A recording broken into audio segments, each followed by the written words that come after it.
আমাদের ব্যবসা বাণিজ্য, চাকরি বাকরি, দোকানপাট, অফিস আদালত, আমাদের এই সময়টা আমাদেরকে এই নামাজ থেকে আমাদেরকে বিরত রাখে।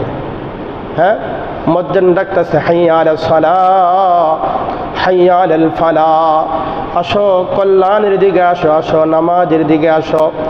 মুয়াজ্জিন বলতেছে আল্লাহু আকবার, আল্লাহু আকবার, আল্লাহ সবচেয়ে বড়, আল্লাহ সবচেয়ে বড়।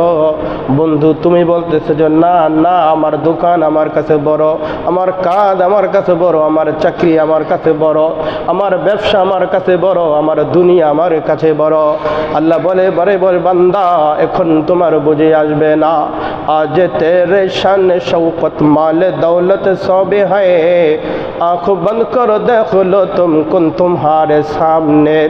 যেই দিন তোমার দুইটা চোখ বন্ধ হয়ে যাবে, যেই দিন মালাকুল মউত তোমার সামনে এসে হাজির হবে, উপস্থিত হবে রে বন্ধু, ওই দিন বুঝে আসবে দুনিয়ার এই নাচ নিয়ামত, রং তামাশা, গাড়ি বাড়ি নারী, এগুলো কোনো কিছুই তোমার কাজে আসে না।